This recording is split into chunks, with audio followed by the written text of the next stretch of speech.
The basement door clicked shut at exactly 11:03 p.m., the sound cutting through the silence of our house like a knife through fabric, and I pressed myself against the hallway wall, trying to understand why my husband of 26 years was sneaking downstairs every single night while he thought I was asleep.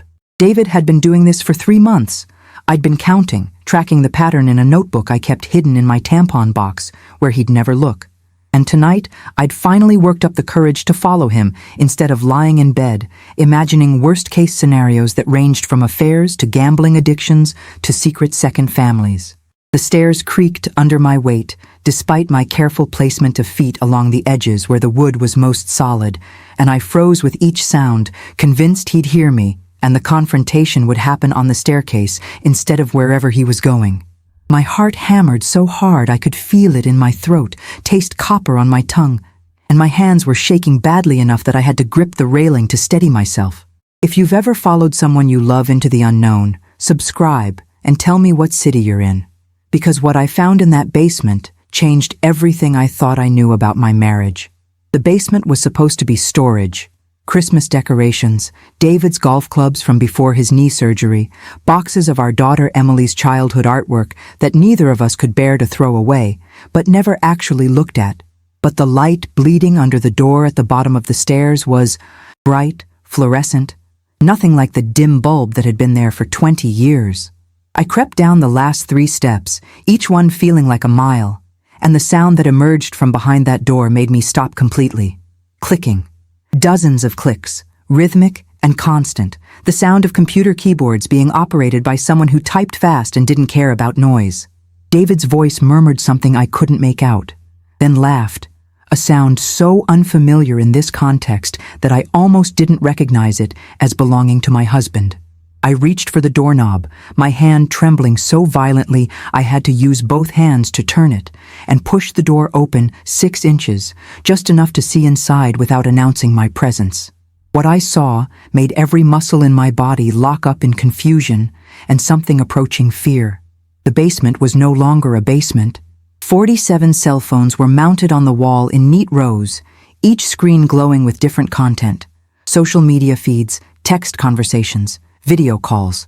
I counted them twice to be sure, 47 phones, all actively in use, and below them on a massive desk that must have cost thousands of dollars sat 12 laptop computers arranged in a semicircle, each one open and displaying something different. David sat in the center of this technological command center wearing a headset I'd never seen before, his fingers flying across 3 different keyboards simultaneously, his eyes scanning the screens with an intensity I recognized from his trading days before he'd retired 5 years ago at age 54. He was talking to someone, his voice animated in a way I hadn't heard in years. "No, she's in Jakarta right now, about 8 hours ahead of us. Try her mobile first, then the hotel if that doesn't work."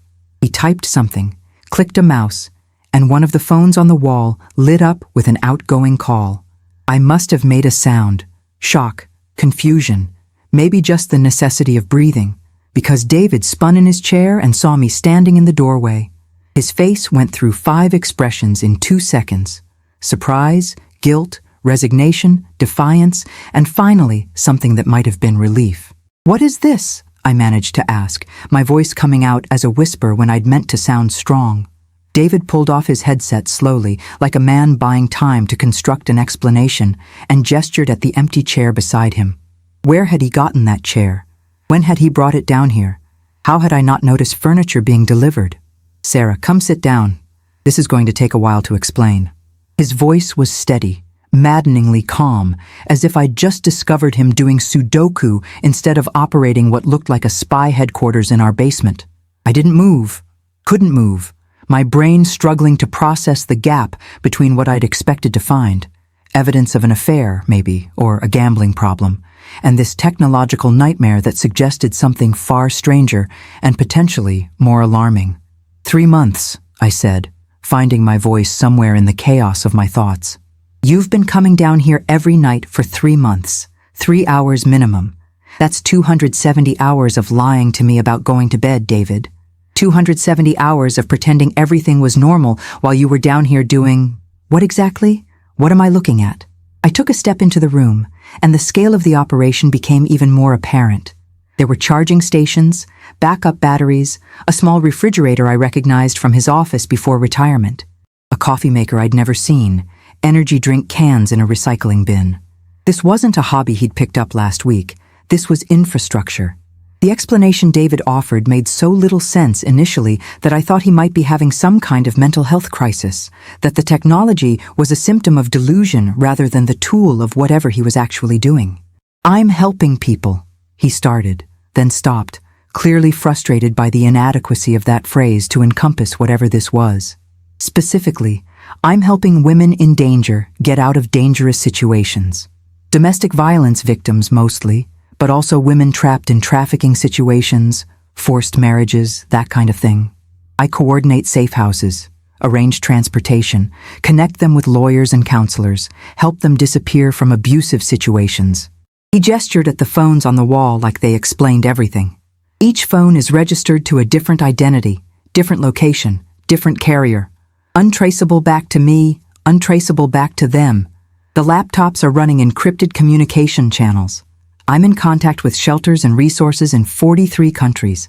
The 3-hour window every night is when I'm most needed because that's when my contacts in Europe and Asia are awake and active. The time zone overlap is crucial. He was speaking faster now, defensive, clearly reading my expression as disbelief or judgment rather than the shock, confusion, fear cocktail that was actually coursing through me. I've helped 62 women escape in the last 3 months. 62. Most of them would be dead if I hadn't coordinated their exits. His voice cracked slightly on the word dead, and I finally moved, sinking into the chair he'd indicated because my legs wouldn't hold me anymore. 62 women? 3 months? 47 phones. The questions started pouring out of me in a torrent that surprised us both. Years of marriage giving me the right to demand answers, even as my brain struggled to process those answers in real time. Who are you working with? How is this funded? Is this legal? Are you putting us in danger? Does Emily know? How long have you been planning this? David answered each question methodically, pulling up screens and documents to support his explanations, showing me encrypted chat logs and thank you messages from women whose names were redacted but whose gratitude was painfully real. He'd been planning this since his retirement, had spent 2 years building connections and infrastructure before going operational, had invested $400,000 of his retirement bonus, money I'd thought was in our investment accounts, into burner phones, encrypted technology, and payments to fixers and drivers and safe house operators around the world. It was legal, technically, a private network operating in the gray spaces between official channels and underground railroads, though he admitted that in some countries what he was doing would be considered obstruction or harboring or a dozen other crimes he couldn't clearly name. "I didn't tell you," he said quietly, "because I knew you'd try to stop me, and I knew you'd be right to try. This is dangerous, Sarah. If the wrong people find out who I am, where I live, they could come after me. After us, after Emily, but I also knew I couldn't live with myself if I retired to golf and gardening when I had resources and skills that could save lives." He looked at me with an expression I couldn't quite read, part apology, part defiance, part hope. "Are you going to ask me to stop?" The question hung between us like smoke, visible and choking, and I found myself unable to answer immediately because the answer required untangling 26 years of marriage from 3 months of secrets, from 62 saved lives, from the very real danger he'd just admitted to inviting into our home. The phones on the wall continued their silent vigil, screens glowing with conversations happening across time zones and languages, each one representing someone's crisis or escape or desperate need. And I hated that I couldn't simply be angry about the lying without also being forced to confront the good those lies had enabled.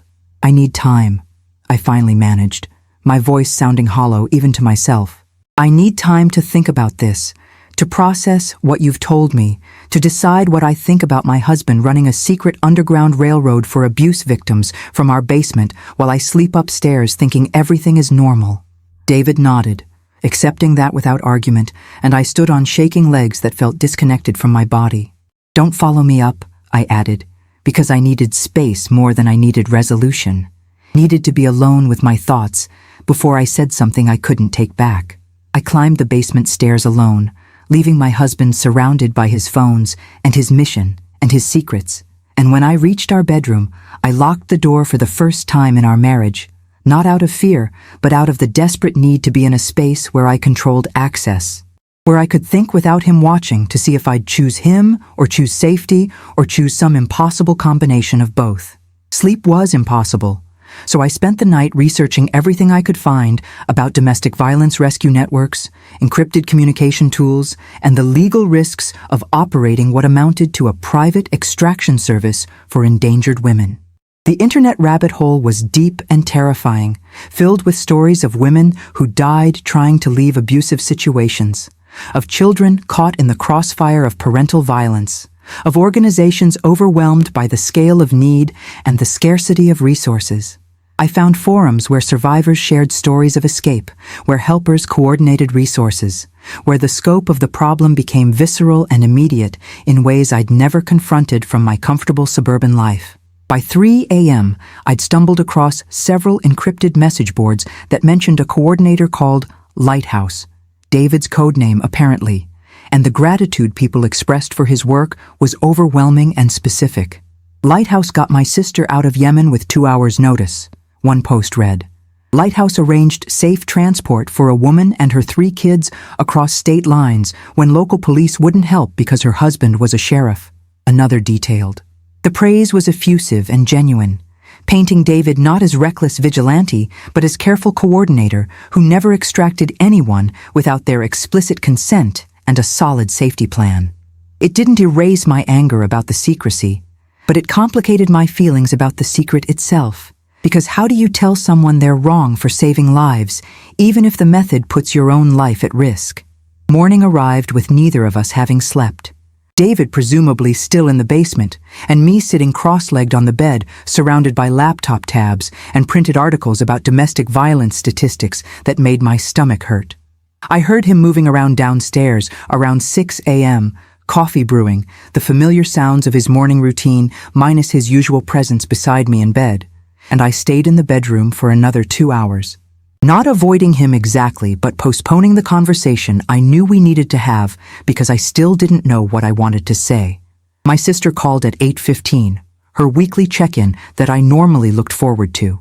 And I almost didn't answer because how could I possibly have a normal conversation when my entire understanding of my marriage had been upended 12 hours ago? But Hannah was persistent, calling 3 times in 5 minutes. So I finally picked up and said hello with a voice that apparently screamed crisis, because her first words were, "What's wrong? Did something happen to David?" The question was so ironic I almost laughed. Something had happened to David. Or maybe David had happened to something, but it wasn't what Hannah was imagining. "Can you come over?" I asked instead of explaining.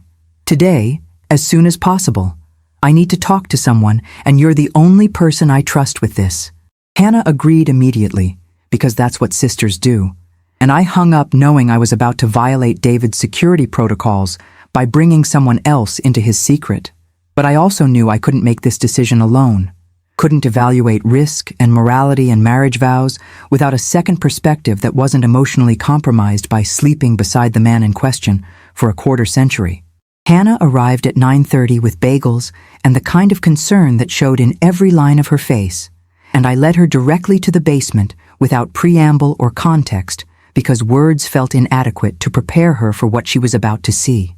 David looked up from his keyboard nest as we descended, his expression shifting from surprise to resignation, to something that might have been relief that I was including someone else, instead of simply demanding he dismantle everything. "Hannah," he said carefully, pulling off his headset and standing in a gesture that was probably meant to be welcoming, but came across as defensive. "Sarah told you?" I answered before Hannah could, my voice flat with exhaustion I hadn't realized I'd been carrying. "I'm telling her now, because I can't make sense of this alone, and you forfeited your right to control information flow by lying to me for 3 months." The words came out harsher than I'd intended, but I didn't soften them, needed him to understand the magnitude of what his secrets had cost, even as I struggled to weigh that cost against the 62 lives he claimed to have saved.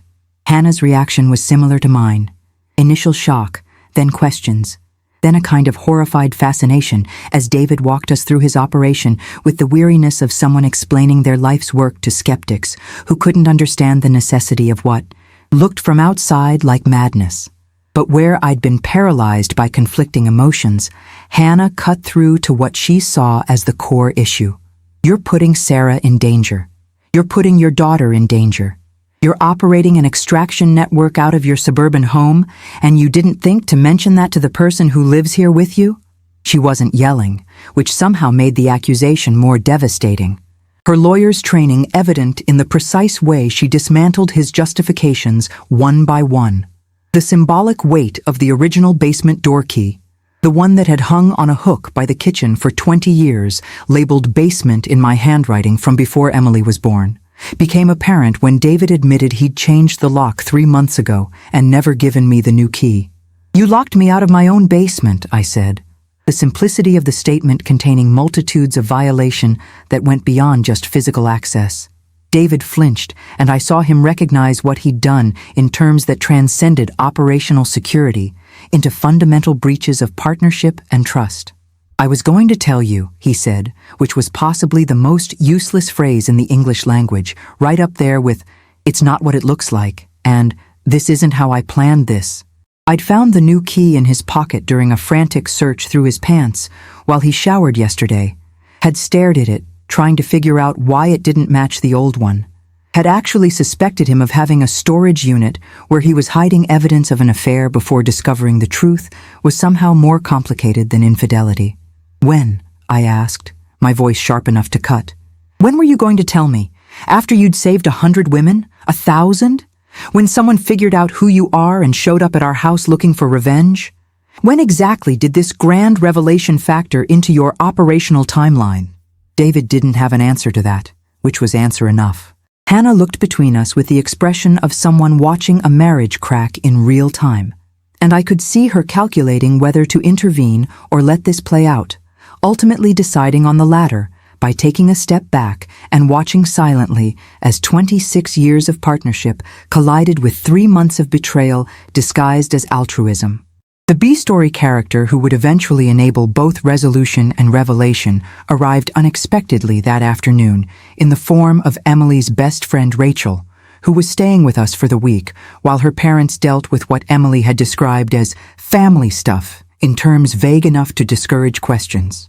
Rachel was 19, technically an adult, but still carrying the uncertainty of someone not quite sure how adulthood worked.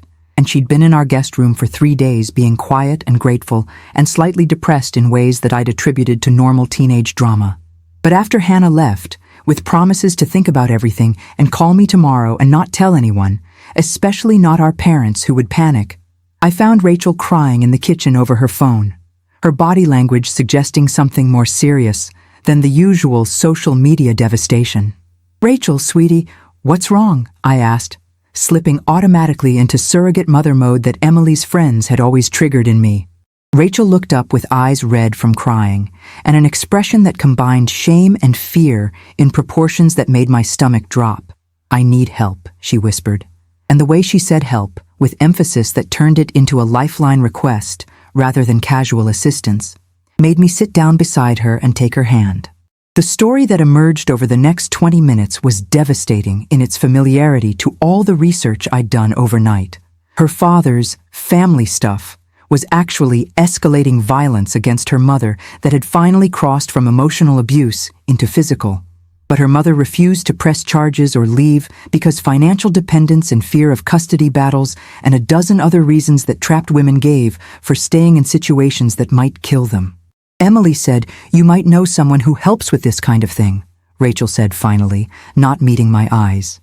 She said her dad has connections from his old job, people who help women get out of bad situations. I know it's weird to ask, but my mom won't go to the police and I don't know what else to do. The universe had just handed me a test case for David's operation, and I had approximately no idea how to feel about it.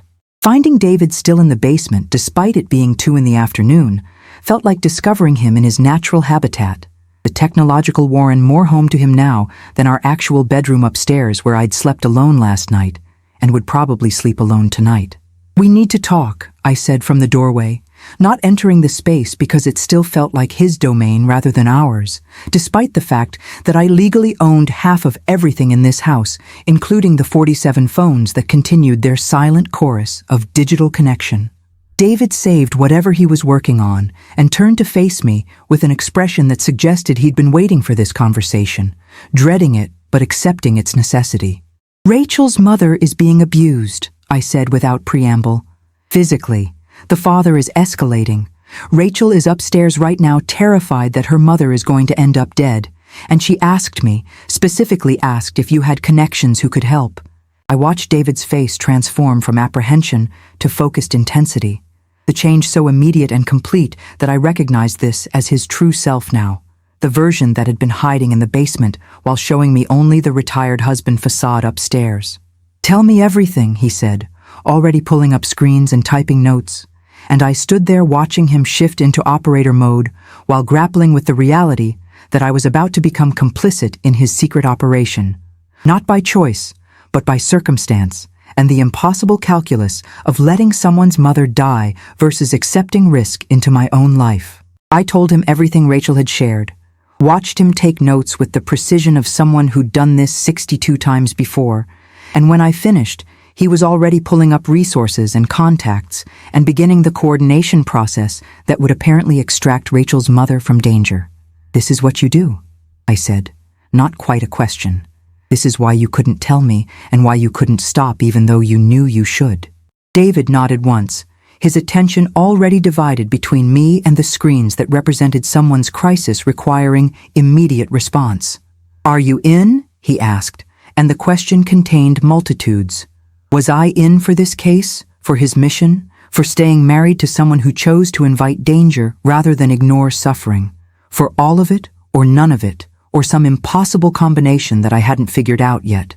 The process of extracting Rachel's mother, whose name was Teresa and who lived 40 minutes away in a suburb I'd probably driven through 100 times without thinking about what happened behind its neat lawns and two-car garages, took 72 hours of coordination that pulled back the curtain on David's operation in ways that made it impossible to maintain comfortable distance or plausible deniability.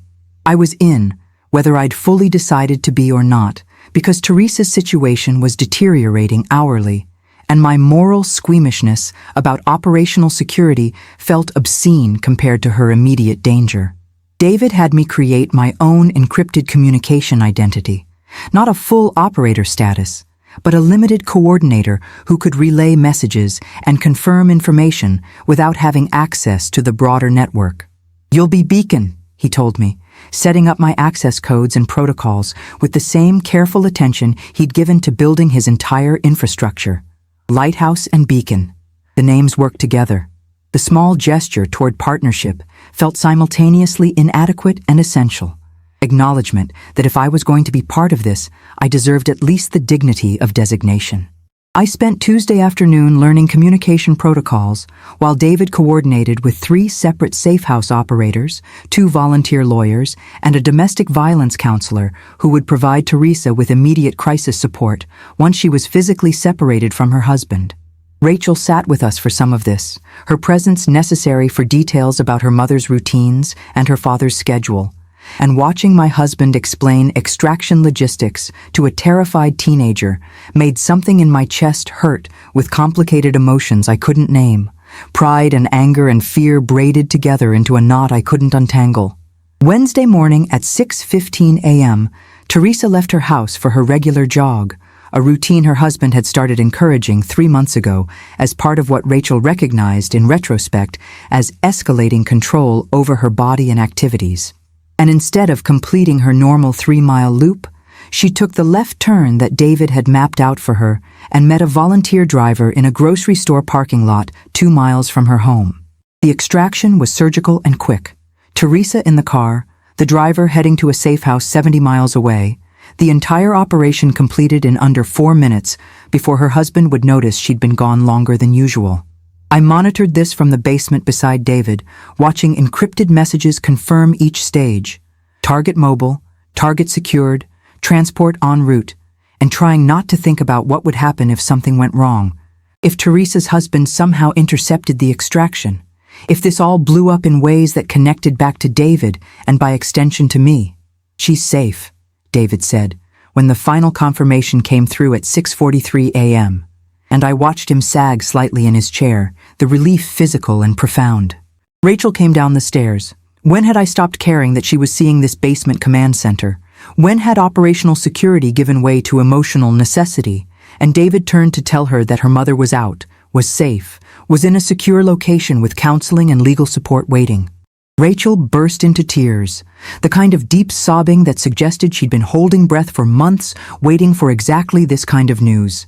And I held her while she cried, and David quietly documented the case closure and updated his internal tracking systems that now showed 63 successful extractions instead of 62. This was what he'd been doing for 3 months. This was why he'd lied.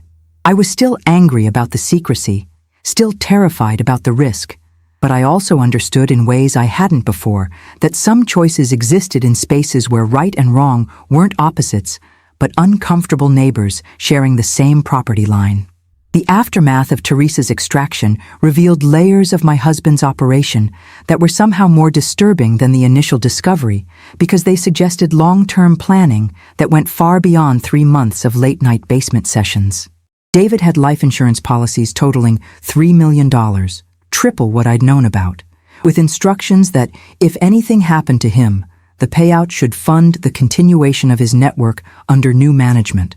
He had a succession plan, encrypted files that would be sent to specific people if he didn't check in weekly, protocols for shutting down the operation if law enforcement or hostile actors started closing in.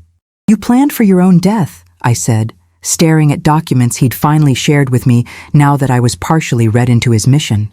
"You knew this might get you killed, and instead of not doing it, you just planned around your own murder."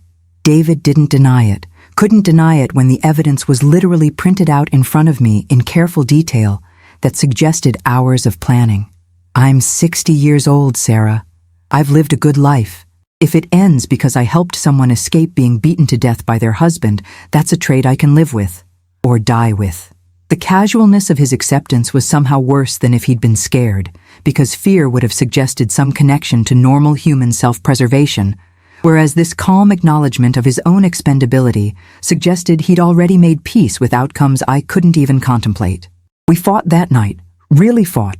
Voices raised and tears shed and accusations hurled that I'd have to apologize for later, because I needed him to understand that his willingness to die for strangers meant he was also willing to leave me and Hannah and Emily alone with the aftermath of his choices. And that wasn't noble. It was selfish, wrapped in altruistic packaging. The midpoint shift from reactive to proactive came when I stopped asking David to reconsider his mission and started asking what I needed to do to make it safer. A change in framing that he recognized immediately as capitulation or acceptance or whatever we were calling my inability to ask him to stop saving lives, even though I desperately wanted him to prioritize our safety. "Teach me," I told him on Thursday night after Rachel had gone to stay with Teresa at the safe house, her own extraction from our home gentler but no less necessary to reunite mother and daughter in their new beginning. "If I'm going to be part of this, if I'm going to lie awake every night wondering if tonight is the night someone figures out who you are, then I need to know enough to protect myself and Emily. Full operational briefing, security protocols, emergency procedures, all of it." David looked at me for a long moment, his expression cycling through emotions I couldn't track, and then nodded slowly. We spent the next 6 hours in the basement while he walked me through everything. The encrypted communication systems, the network of contacts and resources, the financial structures that kept money flowing to safe houses and legal aid, the security measures that protected both operators and survivors. I learned about digital footprints and operational security and the precise ways to communicate under duress. I learned code words and emergency contacts and the protocol for burning the entire network if compromise seemed imminent. By 2 a.m., I understood both more and less than I had before. More about the mechanics of what David did, less about how he'd managed to keep this secret from someone who'd shared his bed and his life and his daily routines for 26 years. "You're good at this," he said at one point, watching me successfully navigate a practice coordination scenario he'd set up. natural operational thinking. I didn't know if that was compliment or concern, didn't know if I wanted to be good at Underground Railroad coordination, or if I'd prefer to be the kind of person who stayed carefully ignorant of others' suffering in exchange for personal safety. Emily came home from college that weekend for fall break, walking into a house that looked identical to the one she'd left, but contained a family that had fundamentally transformed in her absence. And within 6 hours of arrival, she'd figured out something was wrong, even though David and I were trying desperately to act normal. "What happened?" she asked over dinner that no one was eating, her eyes moving between David and me with the suspicion of someone who'd grown up reading her parents' moods. "You're both being weird. Did someone die? Are you getting divorced? What's going on?" The question hung there requiring response, and David and I exchanged a glance that contained an entire conversation about whether to tell her, how much to tell her, whether bringing our daughter into this was protection or additional endangerment.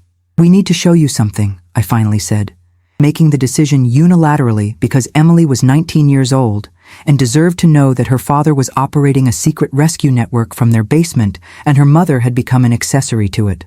The walk down to the basement felt ceremonial, like we were initiating her into a family secret that was also a family burden. And Emily's reaction to the phones and laptops and her father's careful explanation was predictable confusion followed by questions that became more sophisticated as she processed information.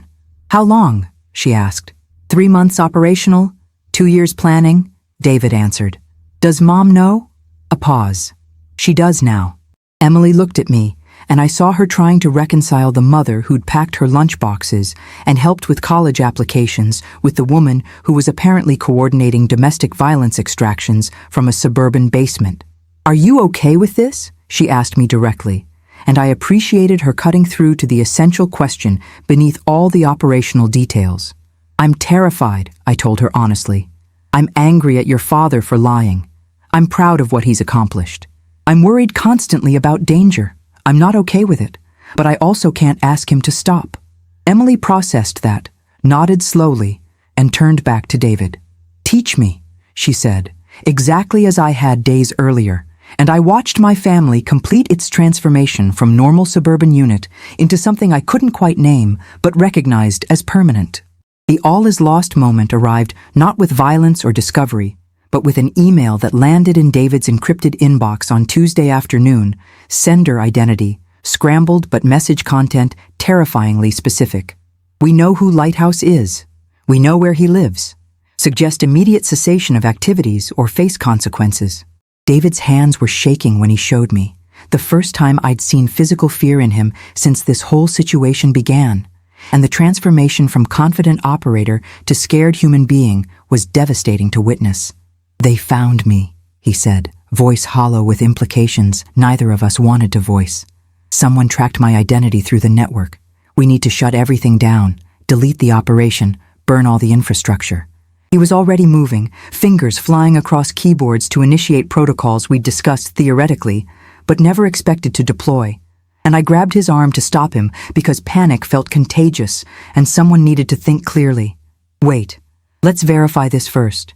Could this be a test or intimidation from someone you helped escape? Let's not destroy everything until we know for certain this threat is real and immediate." David stopped, considered, then pulled up tracking tools to analyze the email's origin and metadata. The analysis took 40 minutes that felt like years, and when he finally had results, his expression shifted from fear to fury.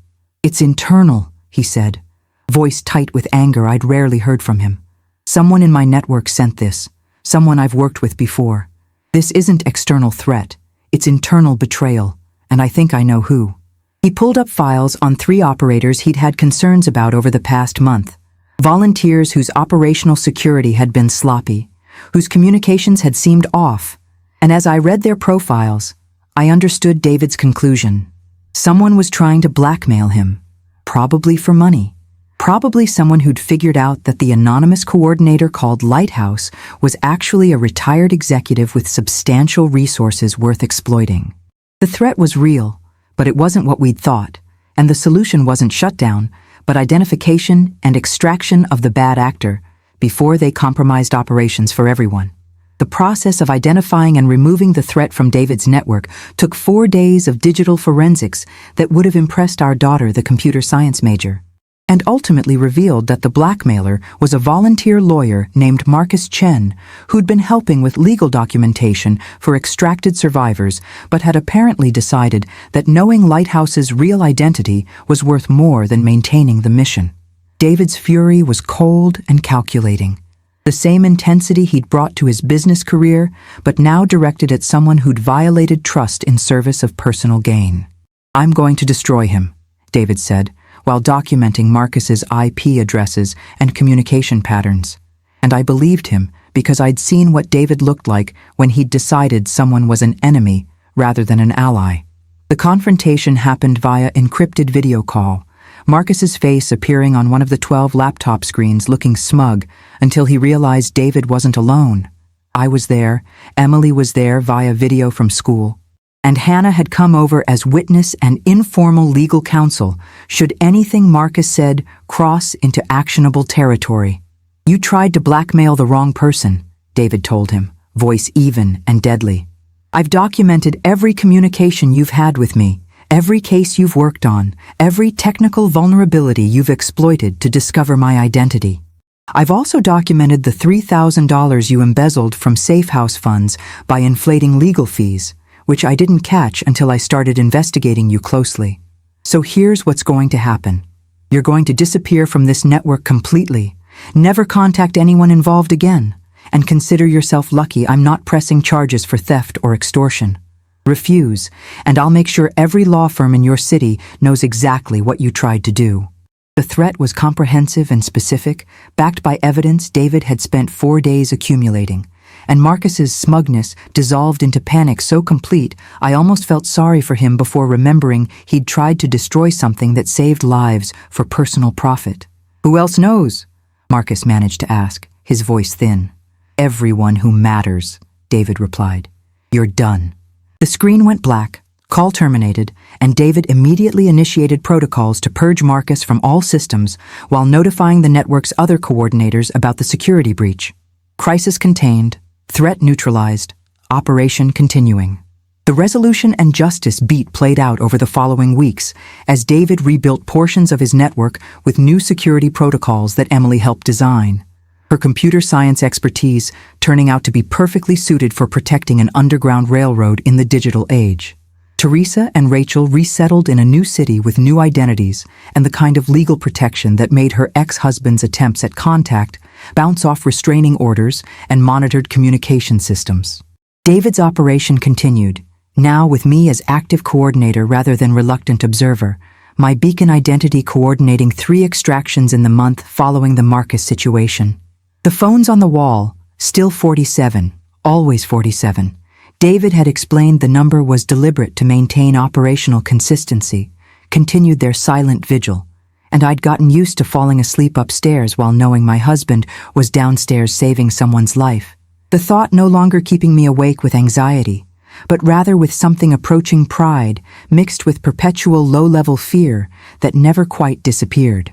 Emily finished her fall semester and announced she was switching her focus to cybersecurity with explicit intention to eventually join our operation full-time after graduation.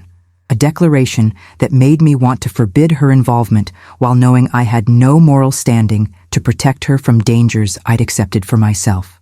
"This is our family business now," she said over Christmas dinner while discussing her spring course selection.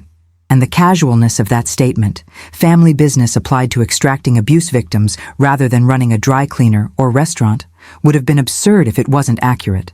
We'd become a family of operators, and that carried responsibilities and risks and purpose that conventional suburban existence couldn't offer, for better and worse. The symbolic resolution of the basement door key happened on New Year's Eve, when David had a locksmith install a new system that gave me, Emily, and Hannah our own electronic access codes rather than physical keys that could be lost or stolen. "Equal access," he said as we tested our codes, each one opening the door to reveal the technological command center that had transformed from David's secret into our shared mission. The old key, the one that had hung in the kitchen for 20 years, now sat in a shadow box David had made in what used to be his workshop space, labeled Before, with a date marking the night I'd first followed him downstairs and discovered his secret. It was hokey and sentimental in ways David usually avoided, but I appreciated the gesture. Acknowledgement that our marriage had a before and after, that we could honor both versions without pretending the transformation hadn't been seismic and permanent. Hannah had become our informal legal counsel and operational security advisor, her law firm expertise translating surprisingly well to helping us avoid the technical violations that could shut down operations or expose operators to prosecution. She'd also become a true believer after meeting 3 of the women David had helped extract. Seeing them in person, hearing their stories, understanding the direct causation between David's coordination and their survival had converted her skepticism into advocacy that was sometimes more militant than David's own. "You're saving lives," she told him during one of our weekly operational review meetings that had replaced our casual family dinners. Literally saving lives. "That's not something you apologize for." But David did apologize, continuously and specifically to me, for the 3 months of secrecy and the way he'd invited danger without my consent, and the fundamental breach of partnership that no amount of good outcomes could fully erase. I'd accepted his apologies while maintaining the right to still be angry about them, understanding that forgiveness and trust could coexist with ongoing resentment about how badly he'd handled the initial rollout of his mission. The financial reality of sustaining David's operation became my responsibility. After I discovered he'd depleted not just his $400,000 retirement bonus, but an additional $600,000 from investments I'd thought were safely growing in index funds. $1 million, I said, staring at spreadsheets that showed exactly where the money had gone. Technology, burner phones, payments to fixers and safe house operators, legal fees for survivors, emergency transportation costs that sometimes ran 5 figures for a single extraction. "You spent $1 million in 3 years without telling me." David didn't try to justify this, couldn't justify it, simply acknowledged the spending and showed me projections for ongoing operational costs that averaged $25,000 monthly across all activities. We had another $700,000 in remaining investments. The house was paid off and his pension provided reliable income. But at this burn rate, we'd be depleted in under 3 years unless we found sustainable funding. "I've been working on grant applications," David admitted, showing me draft proposals to foundations focused on domestic violence prevention and survivor support. Most of them require official nonprofit status, which we don't have because I've been operating in the shadows. But I've been talking to a lawyer, not Marcus, someone Hannah recommended, about incorporating as a legitimate organization with board oversight and transparent financials. The idea of taking his underground operation above ground seemed both necessary and potentially dangerous. Exposure trading, operational flexibility for legal protection, and funding stability. We spent weeks debating the merits, involving Emily and Hannah in discussions that sometimes lasted past midnight, weighing risk against sustainability, and ultimately concluding that David couldn't maintain this pace or scale indefinitely without either burning out or burning through our life savings. The decision to formalize came with recognition that some of the secrecy that had originally seemed essential was actually limiting, that operating in the open, or at least in the semi-transparent space that nonprofits occupied, might actually enable scaling to help more people rather than exposing everyone to more danger. The creation of Lighthouse Network as an official nonprofit took 6 months of paperwork and legal consultation and the kind of bureaucratic navigation that made extracting abuse victims seem straightforward by comparison. Hannah served as our corporate counsel, guiding us through incorporation documents and IRS forms and the endless requirements for establishing legitimate tax-exempt status.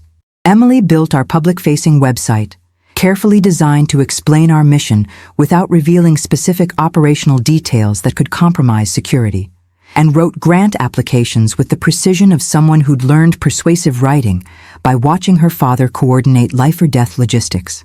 I became official executive director, a title that felt simultaneously pretentious and accurate, responsible for organizational operations and fundraising, while David maintained his Lighthouse identity as anonymous founder and chief coordinator. The symbolism of coming out of the basement, literally and metaphorically, was significant. Our operation moving from hidden infrastructure into acknowledged organization that still maintained strict operational security around identities and specific cases, but could now openly advocate for systemic change and additional resources. Our first grant application, submitted to a foundation focused on domestic violence prevention, requested $150,000 for a year of operations. The approval came through 8 months after incorporation, with a check for $200,000 and a note from the foundation director. We've been looking for an organization with your operational success rate. Please apply again next year. The validation felt profound, official recognition that what David had started in secret had value worth supporting. And the funding meant we could sustain operations without depleting our remaining savings and actually expand to help more people. The expansion of Lighthouse Network over the following year brought challenges and opportunities that David's solo operation had never faced, including the need to recruit additional coordinators and maintain security while growing infrastructure and establish policies that went beyond David's intuitive decision-making. We brought on 3 new coordinators, each one vetted extensively through background checks and operational testing that made job interviews look casual, and established rotating shifts so that David no longer carried the entire weight of being constantly available across all time zones. I coordinated daytime operations while David maintained his nighttime focus on European and Asian contacts, and Emily joined part-time after graduation, bringing skills in digital security that let us upgrade everything from encryption to communication protocols.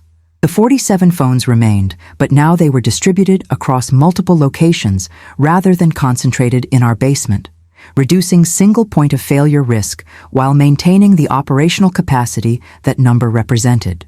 Hannah transitioned from informal advisor to official board member, joined by Teresa, Rachel's mother, the first person I'd known personally that David extracted, whose perspective as survivor turned advocate was invaluable for keeping us focused on the humans behind our operational statistics. We helped 93 women escape dangerous situations in our first year as official nonprofit, nearly 50% more than David had managed alone. And every success felt like vindication of his initial vision, even as every case reminded us that the need was infinite and our resources were finite, and the gap between them would never close completely, no matter how many grants we won or how many coordinators we trained. The personal toll of running Lighthouse Network manifested in ways both obvious and subtle, as David and I learned to balance marriage with mission and family with operational necessity. We instituted mandatory date nights where we didn't discuss cases or funding or the endless operational details that otherwise consumed every conversation. We scheduled regular therapy, both individual and couples, to process the trauma exposure that came from hearing abuse stories daily, and the relationship strain that came from David's original betrayal never quite healing, even as we built new trust on different foundations. Emily moved back home after graduation to work full-time for Lighthouse, and having her in the house created both comfort and complication as family dinners became strategy sessions and casual conversations referenced cases we couldn't discuss publicly, and the boundaries between personal and professional dissolved until we had to actively reconstruct them. Hannah remained our anchor to normalcy, insisting on family gatherings that had nothing to do with Lighthouse, hosting game nights and holiday celebrations that forced us to remember we were humans with identities beyond coordinator and survivor advocate and nonprofit director. "You're saving lives," she reminded us whenever we spiraled into exhaustion or doubt. "But you also have to live your own lives, or you'll burn out and save no one." The wisdom of that pushed us toward work-life balance that looked different from conventional employment.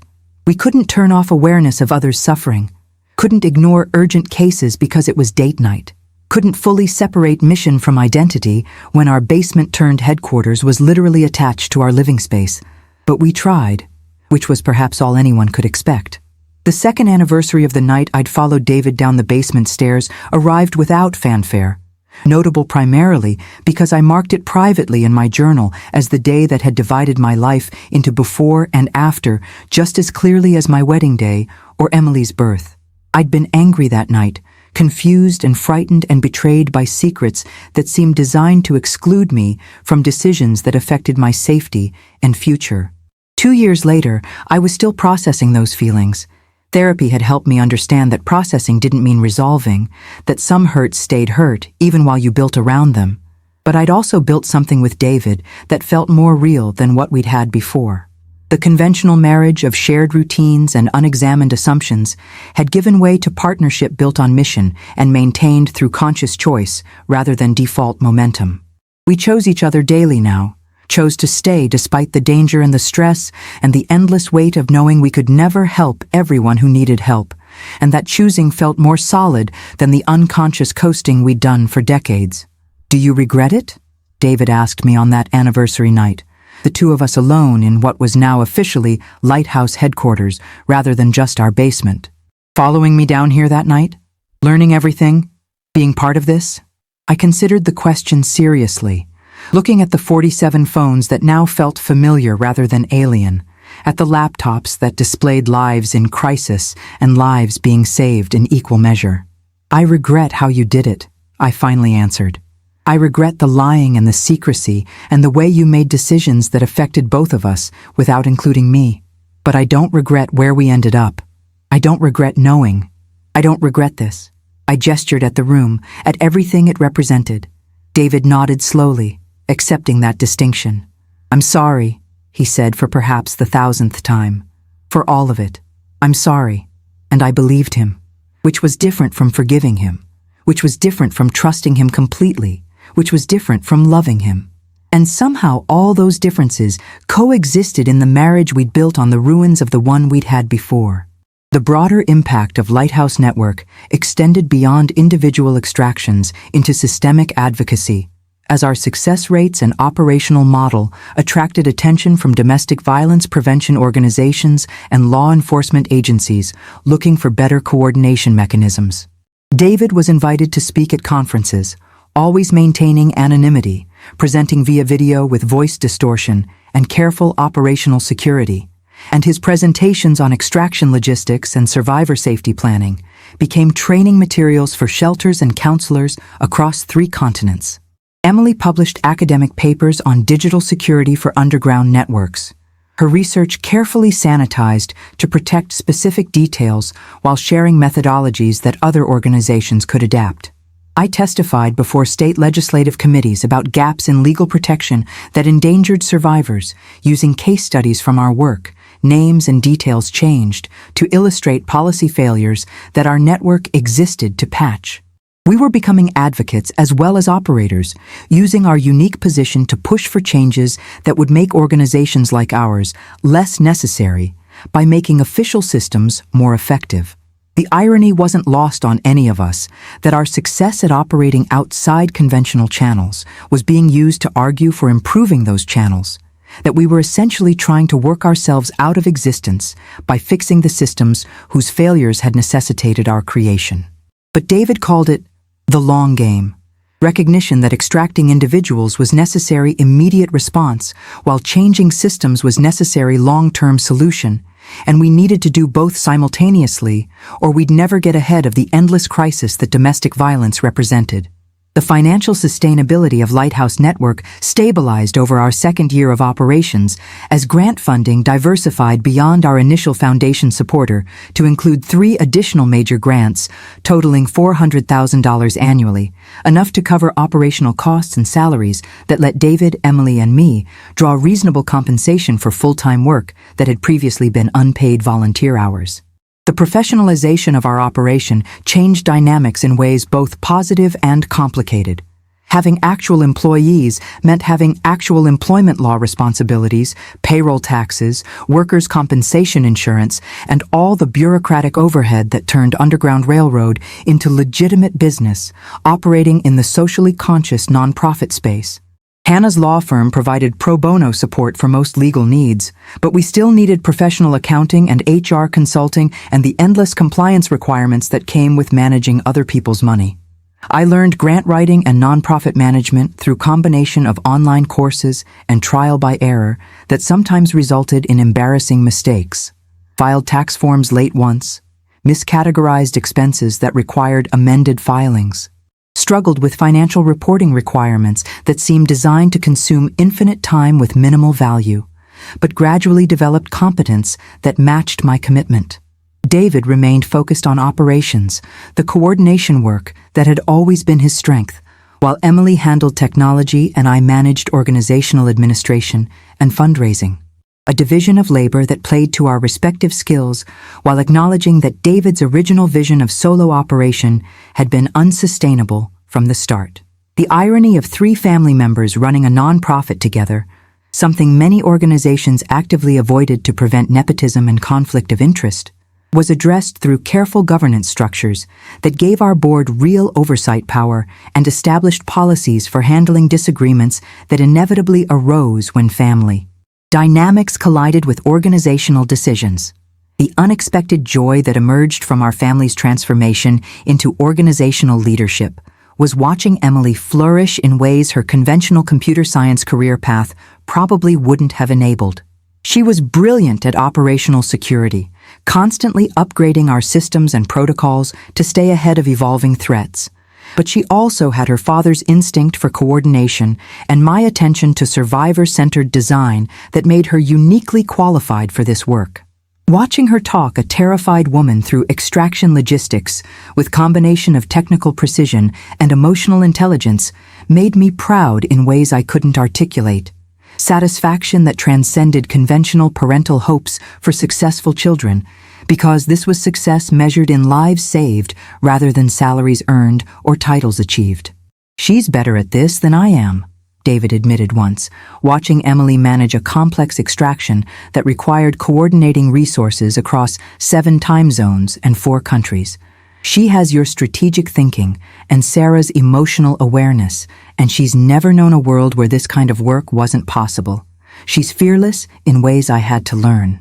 The pride in his voice was evident, mixed with appropriate terror about our daughter choosing such dangerous work, but also recognition that Emily was adult, making informed choices, and we could either support her or lose her. And David had learned enough about the cost of secrets to choose support over control. Rachel, Teresa's daughter, who'd started this whole personal involvement for me, was in college now studying social work with explicit intention to eventually join Lighthouse Network. Her own trauma transformed into mission in ways that concerned me as potential therapist-client boundary violation, but also impressed me as resilience channeled toward purpose. Our network was growing, family and friends pulled into orbit by mission that proved more compelling than conventional career paths or comfortable suburban existence could offer. The symbolic weight of those 47 phones evolved over 3 years from evidence of David's secret life into permanent installation representing our organizational capacity and commitment. Each phone now had a name, not official, not documented anywhere, just informal designation that coordinators used. Hope, Sanctuary, Phoenix, Freedom, names that reflected what the phones represented rather than corporate inventory management. The number 47 itself had significance David finally explained in our 3rd year. 47 was the number of women who died in domestic violence homicides in our state the year before he'd started planning his operation. Number that had haunted him and driven his decision to act rather than accept that suffering was an inevitable consequence of others' choices. "I couldn't save those 47, he told me, but I could try to save 47 others. And then 47 more after that, and keep going until the number of women dying was smaller than the number being saved." The math was imperfect. We'd saved far more than 47 by then, helped over 200 women across 3 years. But the symbolic weight of that original number remained, reminder that each extraction represented someone who could have been a statistic but became a survivor instead. I'd stopped resenting the phones, stopped seeing them as evidence of David's betrayal, and started seeing them as tools that enabled something larger than our marriage or our comfort. Something that maybe justified the secrets, even if it didn't excuse them. Something worth building a life around, even when that life looked nothing like what I'd imagined for our retirement years. The third anniversary arrived with Lighthouse Network established enough to have its own traditions and rhythms separate from our personal journey, organizational identity that transcended any individual's story, including the founder who'd started everything by lying to his wife for 3 months before getting discovered through her insomnia-driven basement invasion. We hosted a donor appreciation event, sophisticated affair at a hotel conference room where we shared impact data without compromising operational security, where survivors who felt comfortable doing so shared testimonials that made wealthy donors cry and write larger checks than they'd planned. And I watched David work the room with comfort that suggested he'd finally reconciled his dual identity as Lighthouse and as David Morrison. Public face of organization and anonymous coordinator existing simultaneously without contradiction. Emily gave a presentation on digital security innovations that impressed tech donors who immediately offered additional funding for infrastructure upgrades. Hannah networked with potential board members who could bring expertise and connections we needed. And I coordinated everything, the executive director role I'd grown into after starting as reluctant participant who just wanted her husband to stop endangering the family, role that now felt integral to my identity in ways that were sometimes uncomfortable but undeniable. "You've built something remarkable," one donor told me. Elderly woman whose own experience with abuse 60 years ago still shaped her philanthropy. "Your family has built something that will outlast you, that will save lives for decades to come. That's legacy." I accepted the compliment while privately thinking about the messy personal journey that legacy required. The lies and the fear and the anger and the slow transformation from betrayed wife into mission-driven partner, and wondering if legacy was supposed to feel this complicated, or if everyone just pretended the path was cleaner than it actually was. The practical reality of running Lighthouse Network 3 years after its basement origins meant managing complexity that David's solo operation never had to contemplate. Employee benefits and workplace safety and conflicts between coordinators who had strong opinions about operational protocols and donors who wanted influence proportional to their contributions. We established clear boundaries. Donors funded but didn't direct operations. Board provided oversight but didn't micromanage tactics. Coordinators had autonomy within established protocols but couldn't freelance, and enforced those boundaries with firmness that sometimes alienated people who thought nonprofit meant casual or that life-saving work meant everyone should agree on methods. David struggled with organizational politics, his inclination toward direct action conflicting with my insistence on process and procedure that protected sustainability. And we learned to divide responsibilities in ways that played to our strengths while compensating for our weaknesses. He coordinated extractions while I managed stakeholders. Emily handled technology while Hannah provided legal guidance. Teresa contributed survivor perspective that kept us grounded in the human implications of every policy decision. We became leadership team rather than family running personal mission, though those identities never fully separated because family dynamics infused organizational culture in ways both positive and problematic. "We need to hire non-family members at senior level," Hannah advised during a strategic planning session, "both for credibility and for healthy organizational development. This can't just be the Morrison family business forever." She was right, pragmatically and strategically, but the suggestion still stung because family mission felt like the core of what made Lighthouse Network work, and diluting that felt like losing something essential, even as maintaining it risked organizational dysfunction. The unexpected consequence of Lighthouse Network's growing profile was increased scrutiny from domestic violence prevention organizations that questioned whether our extraction-focused model enabled rather than challenged abusive systems, whether helping women escape was Band-Aid that didn't address root causes of violence, whether our coordination services competed with or complemented official resources that were perpetually underfunded and overwhelmed. The criticism stung, particularly because some of it was valid. We did focus on individual extraction rather than systemic prevention. We did operate in spaces that official services couldn't or wouldn't cover, but also potentially drew resources away from those official channels. We did risk creating dependency where survivors relied on underground network rather than pushing official systems to improve. David took the criticism personally, his defensive reaction suggesting he heard it as attack on his mission rather than constructive feedback about organizational model, and I spent significant therapy time processing my own reaction that was equal parts defensive and guilty, because maybe we were doing harm alongside the good. Maybe extraction wasn't enough. Maybe our success was masking larger systemic failures that we should be addressing instead of working around.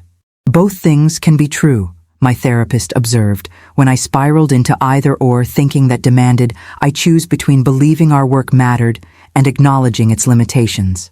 You can save lives and recognize that saving individual lives doesn't change the conditions that endanger them. You can do good and still need to do better. You can be right and wrong simultaneously. The wisdom of that helped me advocate for expanding Lighthouse Network's mission to include prevention and advocacy alongside extraction, adding programs that addressed root causes rather than just symptoms, pushing us toward more comprehensive approach that David initially resisted as mission drift, but eventually embraced as mission evolution. The financial sophistication required to sustain multi-year operations led me to partnerships with funding strategists who helped diversify revenue beyond grants into individual donations, corporate sponsorships, and eventually social enterprise components that generated income while advancing mission. We launched a consulting service, helping other organizations improve their operational security and extraction protocols, that charged fees to well-funded entities while providing free support to grassroots groups serving similar populations. Emily developed software tools for secure communication and case management that we licensed to domestic violence organizations, creating ongoing revenue stream while improving field capacity beyond just our own operations. The social enterprise model felt philosophically complicated. Profiting from tools designed to address suffering created by violence seemed potentially exploitative even when profits were channeled back into mission, but pragmatically necessary to reduce dependence on grant funding that could disappear with changing foundation priorities or political winds. David was surprisingly comfortable with this evolution, his business background recognizing that sustainable organizations needed sustainable funding models, and watching him apply his corporate strategic thinking to nonprofit management made me realize how much of his skill set had been dormant during retirement, until Lighthouse gave him purpose worth leveraging everything he knew. We weren't just running Underground Railroad anymore. We were building sustainable organization with multiple revenue streams and growth strategy and long-term vision that extended beyond any individual founder's participation. The professionalization was necessary and occasionally soul-crushing, bureaucratization that threatened to consume the passionate urgency that had driven David's original solo operation. But we learned to balance sustainability with urgency, recognizing that both were required to help as many people as possible over longest possible timeline. The personal marriage counseling David and I continued, despite organizational success, or perhaps because of it, recognizing that sustainable organization required sustainable leadership, which required sustainable relationship at its core, focused increasingly on maintenance rather than repair, as years of rebuilding created new foundation different from, but perhaps stronger than what we'd started with. "You've done the hard work," our therapist told us during a session marking 3 years since the basement discovery. "You've processed betrayal, rebuilt trust, established new patterns. Now the work is maintaining what you've built and preventing backslide into old patterns when stress increases." The warning was prescient. During particularly intense operational periods, David's instinct to protect me from worry by withholding information would surface. My instinct to catastrophize and assume worst-case scenarios when he was uncommunicative would activate, and we'd cycle back into dynamics that resembled our original crisis until one of us recognized the pattern and explicitly reset. "I need you to tell me what's happening," I'd say, when I felt information being withheld. "I need you to trust that I can handle the truth." And David would pause, recognize what he was doing, and share whatever operational concern he'd been trying to manage alone. Or conversely, when I spiraled into anxiety about worst-case scenarios, David would gently point out that I was catastrophizing without evidence, that we had protocols for managing actual crises and didn't need to pre-suffer imagined ones. The maintenance work of relationship was constant and sometimes tedious, But it was also what kept us functional through stress that would have destroyed less intentionally maintained partnerships. The epilogue of our story, though stories about ongoing work never really end, just pause at arbitrary points that make sense for narrative structure, arrived on a Tuesday morning when I received an email from someone named Jennifer who wrote, "3 years ago, your husband coordinated my extraction from a situation that would have killed me. I'm writing to tell you that I'm alive, that I'm safe, that I finished my nursing degree last month, and I'm working in a hospital in a city where my ex will never find me. I'm writing to say thank you to your husband and to you, because I know from experience that coordinators don't work alone, that behind every lighthouse is a beacon, and that what you've built together has given me a life I didn't think I'd get to live. Please don't respond to this email. I'm using a one-time address for security, but please know that I'm one of hundreds who owe you everything." I cried reading it, sitting alone in our headquarters basement that was both workspace and home, surrounded by phones that represented capacity to help, and people who'd been helped, and the endless need that we'd never fully meet. David found me 20 minutes later, still crying, and read the email over my shoulder before pulling me into a hug that communicated everything words couldn't about why we did this work despite its cost, why we'd continue doing it despite its toll, why the life we'd built, complicated and stressful and dangerous and purposeful, was worth every sacrifice, including the conventional retirement we'd abandoned and the comfortable ignorance we could never reclaim. If you've stayed with me through this entire journey from bedroom to basement to nonprofit headquarters, from betrayed wife to mission partner to organizational leader, thank you for witnessing the messy transformation that real change requires. Subscribe if you want to hear more stories about families who discovered purpose in unexpected places, about marriages that broke and rebuilt stronger, about the specific ways that ordinary people choose to address extraordinary suffering. Comment below with your city or state. I'd love to know where you're watching from and whether you've ever discovered that someone you loved was living a secret life that changed everything about your relationship.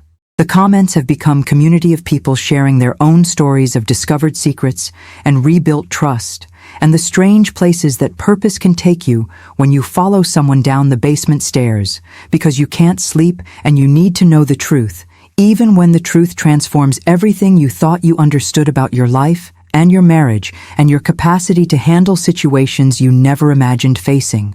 My story, our story, my family's story, isn't unique in its themes of secrecy and revelation, though the specific details of Underground Railroad coordination make it unusual in particulars. But the fundamental dynamic of discovering your partner is someone different than you thought, of choosing whether to leave or stay, or build something entirely new on the ruins of what broke, of transforming crisis into purpose. That's universal. And if sharing our version helps anyone navigate their own version, then the vulnerability of making our private journey public feels worth the discomfort.